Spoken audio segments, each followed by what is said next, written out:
जी, हम लोग बेहद खुश हैं इस बात को लेकर, क्योंकि बहुत चिंता आप आइडेंटिफाई करके एक्सक्लूड नहीं कर सकते हैं लोगों को। ये तो अनटचेबिलिटी पे हमारा देश जा रहा था, तो मुझे बहुत खुशी है और मैं हमारे उच्च न्यायालय का शुक्रिया अदा करना चाहती हूँ। मेरा खुद का क्षेत्र, तो ये जो फैसला है इसका हम स्वागत करते हैं और दिल से आभार व्यक्त। ये हमें और भी बहुत सारे तरीके हैं और आज से पहले ऐसा कभी नहीं हुआ गया। ये बौखलाहट है बीजेपी को, जिस तरीके से हार उत्तर प्रदेश में मिली है, उसी के बाद वापस भेदभाव वाली अपनी राजनीति पर ये सरकार आ गई है और ये सिर्फ इनकी बौखलाहट है, इसमें अर्थव्यवस्था का कोई मामला है ही नहीं।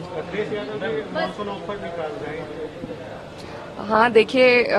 मैंने पहले भी कहा था कि दिल्ली को लखनऊ रास नहीं आ रही और उसके तहत बहुत सी राजनीति हमारे प्रदेश में चल रही है, तो अभी ये तो देखने को मिलेगा कि क्या होता है। जी, हम यहाँ पर संयुक्त किसान मोर्चा के सभी किसान जो यहाँ इकट्ठा हुए हैं उनसे मिले हैं और उनकी जो जायज़ मांगे हैं उन्होंने सभी विपक्ष की पार्टियों के समक्ष रखी है और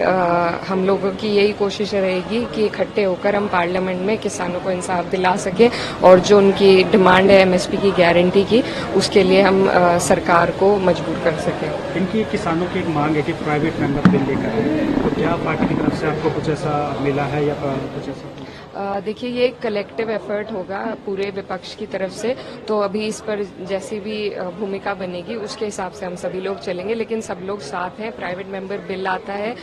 किसी और पार्टी के माध्यम से भी अगर आता है या हमारी पार्टी भी लाती है, ये अभी क्योंकि आज पहली बैठक थी तो इसमें अभी तय होने में वक्त लगेगा।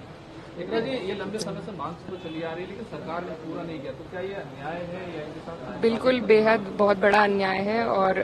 सरकार जो है चुनाव के वक्त बड़े बड़े वादे अपने मैनिफेस्टो में करती है, लेकिन जब बात पूरी करने की आती है तो इसी तरीके से जो किसान है उन्हें ठगा जाता है और इसमें कोई इतना बड़ा तिजोरी या खजाना किसान नहीं मांग रहे हैं, अपनी एमएसपी की गारंटी मांग रहे हैं और इसी से एक किसान के घर का पालन पोषण होता है। हमारे यहाँ पर भी कई मिल हैं जहां पर लगातार पेमेंट भी नहीं 14 दिन की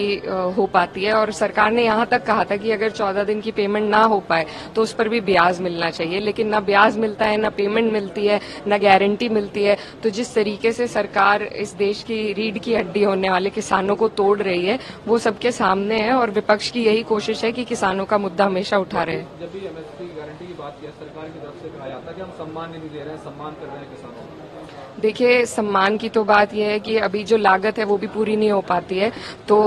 क्योंकि किसानों का मजबूरी है कि वो अपनी फसल को रोक नहीं सकते, उन्हें देनी ही पड़ती है, इसी वजह से किसान इतने मजबूर हो जाते हैं। नहीं तो सरकार ने जब 60 लाख करोड़ रुपए उद्योगपतियों के लोन माफ किए हैं, तो अगर वो किसानों का भी कर्जा माफ करे या उन्हें उनकी जो आय है वो दुगनी कर दे तो ये सरकार आसानी से कर सकती है। ये बस नियत की बात है और सरकार की नियत में खोट है। ये सरकार किसान विरोधी है और सिर्फ उद्योगपतियों की है और ये उदाहरण दे देकर उन्होंने कई बार जताया है। जी बिल्कुल, देखिए, मैं जो मेरा क्षेत्र है वो किसान वहाँ पर बहुल्य है वहाँ पर और गन्ना बेल्ट है, मेरी खुद के घर में खेती होती है, तो हम अच्छी तरीके से समझते हैं किसानों की पीड़ा को और किसानों को सरकार के अलावा कोई और उनका संरक्षण नहीं कर सकता। तो सरकार को अपनी जिम्मेदारी से अब मुंह नहीं फेरना चाहिए और ये जिम्मेदारी समझकर किसानों का संरक्षण